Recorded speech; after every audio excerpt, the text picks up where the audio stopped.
Gênesis capítulo de número 1, último versículo do capítulo número 1. A palavra de hoje é para conforto, para segurança, uma palavra que vai aumentar a nossa fé. Viu Deus tudo o que tinha feito e que era muito bom.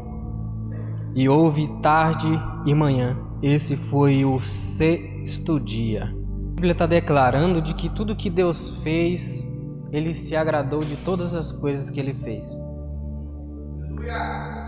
Estava conversando com a minha esposa essa semana. Aí a gente estava conversando, eu falei justamente sobre esse texto. Falei para ela que todas as coisas que Deus fez, como diz no texto, é para o louvor dele. Ele fez, ele se agradou de tudo que ele fez. E todas as coisas que nós fazemos, desde quando foi Deus que fez, desde a sua origem, tudo perfeito, tudo que fazemos glorifica o nome do Senhor. Chegamos a essa conclusão quando eu fiz a seguinte pergunta para ela: qual é a confiança que ela tem de que amanhã ela iria acordar crendo em Jesus? Aí ela não conseguiu responder para mim. Eu falando, se caso aconteça alguma coisa grave, eu morra, ou sei lá, alguma coisa trágica e possa fazer com que sua fé se abale, fiz justamente essa pergunta que eu fiz para ela. E lendo a Bíblia, a gente conseguiu ver o motivo pelo qual amanhã eu tenho certeza que eu vou continuar crendo. Porque Deus é fiel. Porque Ele é fiel, não porque somos capazes o suficiente de amanhã ter a convicção de vamos ser cristão ainda. Porque Deus nos escolheu antes da fundação do mundo. Se Ele me escolheu, te escolheu, essa é a nossa confiança, essa é a promessa que temos de que vamos amanhã acordar crendo em Jesus. Porque é Ele quem nos sustenta e nos faz perseverar até o fim. É justamente sobre isso que eu vou falar hoje. Romanos capítulo de número 8. Muito feliz de voltar a estar ministrando para nós, os irmãos aqui. Parece que foi um ano que eu fiquei fora. Parece que foi um ano que eu fiquei fora. A saudade de estar com os irmãos, o amor que Deus derramou sobre nós aqui. E cada vez mais, cada ano que passa, Ele me faz amar cada um de vocês. O Lucas foi lá em casa hoje, a gente conversou um pouco. E esse tipo de relacionamento, principalmente com o Lucas, Deus está me ensinando a amá-lo. Porque há um processo de tudo. Há um processo para a gente poder demonstrar um amor verdadeiro, um afeto verdadeiro. Nada é por impulso, nada é forçado. E Deus trabalha da sua forma. Lucas foi lá em casa, a gente conversou e cada vez que passa eu aprendo a amá-lo. Pelas suas sinceridades, pela sua humildade, pela sua simplicidade de falar, de ver as coisas, o mundo. E isso é o que Deus permite que nós vivemos. Igrejas, o corpo de Cristo, seja todo unido nesse mesmo amor, um pelos outros, um amor fraternal. Quem achou? Que eu não achei aqui? Lê para mim, pastor. Romanos 8:30. E aos que predestinou, a estes também chamou. E aos que chamou, a estes também justificou. E aos que justificou, a estes também glorificou. Ou seja, há uma verdade no que o texto está dizendo. Aos que chamou, a estes também justificou. Não é nós que vamos até Jesus, Ele que nos chama. Não é eu que vou até Jesus crendo já nele. Ele me chama e coloca a fé o suficiente para mim poder crer nele. Somos cegos e miseráveis, pobres e mortos. Não conseguimos produzir fé o suficiente para crer em um Deus invisível. Fomos feitos antes da fundação do mundo. Em Isaías vai estar dizendo que Deus nos conheceu antes que fôssemos gerados. Antes que fôssemos gerados, Deus já tinha nos escolhido. Ele já tinha nos preparado para a sua obra. O que eu estou querendo dizer é que nós que estamos aqui, não estamos aqui porque somos fortes o suficiente. É pela graça e misericórdia de Deus, assim como Deus fez com Abraão.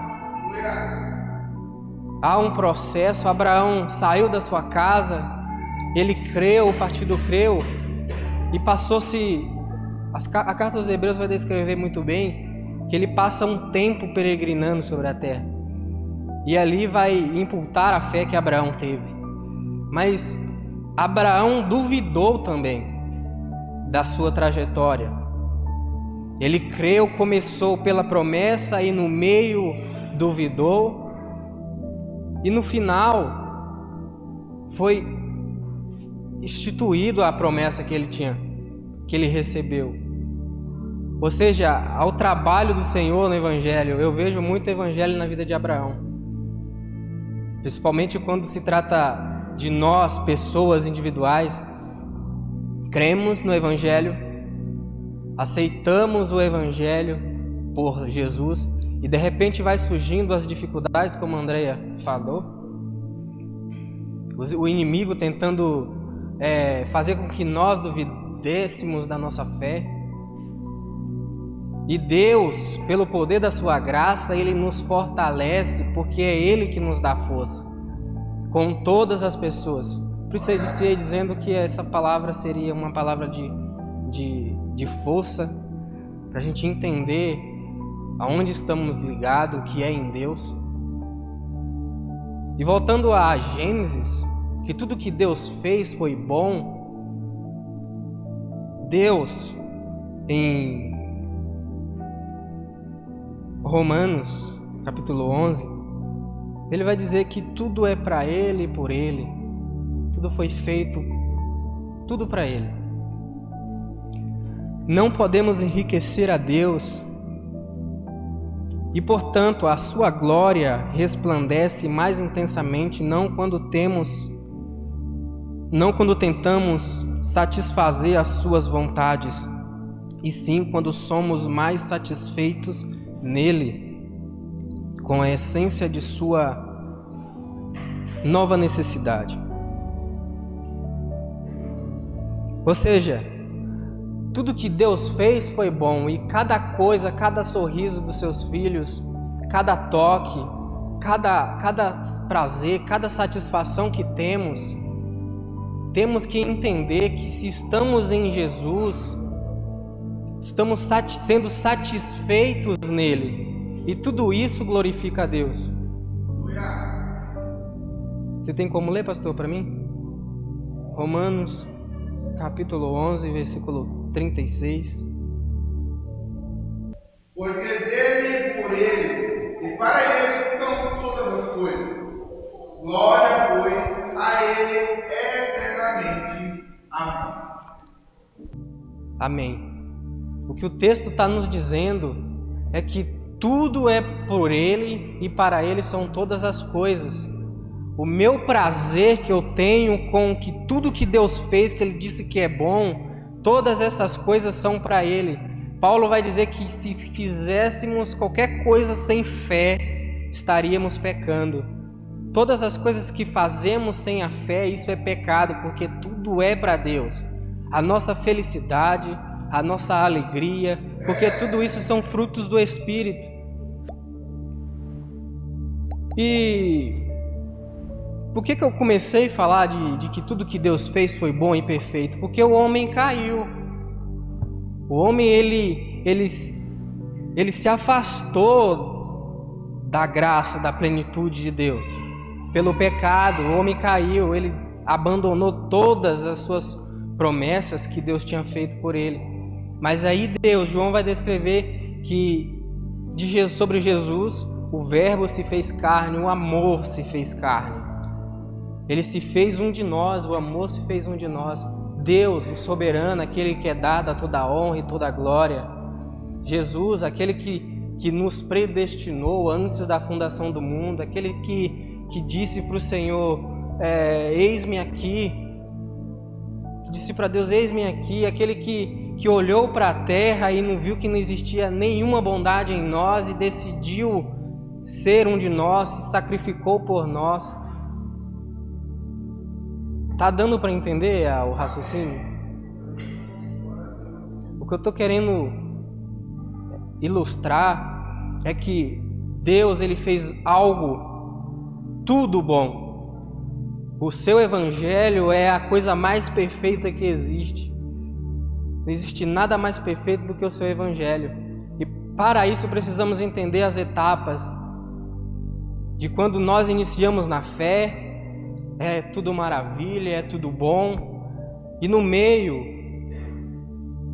para chegar ao fim, o meio é muito grande. Por isso precisamos entender as promessas que Deus fez para o seu povo. Todas as promessas que Deus fez para o seu povo, de que Ele perseveraria até o fim, de que nós conseguiríamos chegar até o fim, que o pastor leu em Romanos 8. Vamos ser glorificados, mas para isso precisamos perseverar. Amém. Aleluia. Há um desconforto muito grande em nós crermos no meio. Porque quando iniciamos, há uma emoção, a boa nova chega em nós e desperta alegria, a gente começa a ver flores em tudo. A gente começa a ver que, independentemente da circunstância, Deus, Ele nos ama de um nível tão forte, tão poderoso, que nos faz chorar. A promessa dEle de transformar um coração de pedra em um coração de carne, isso é muito lindo, isso é a obra do Espírito Santo. Quando eu lembro do Espírito Santo e a sua ação em nós, no Evangelho, isso me deixa fascinado. Porque somos pessoas totalmente ruins, desprezíveis. O nosso coração habita a maldade, mas Jesus, Ele declara sobre a nossa vida, Ele intercede por nós, o Espírito desce em nós e nos faz chegar a ponto de nos arrepender, chegar diante de Deus. Falei um tempo atrás sobre o paradoxo de um arrependimento, que só um homem mau necessita de arrependimento, mas só um homem bom consegue se arrepender. Por quê? O homem mau, ele precisa de arrependimento, porque ele está caído, ele é tão mau, e Deus faz com que este homem mau, com o seu espírito, se torne um homem bom o suficiente para poder se arrepender.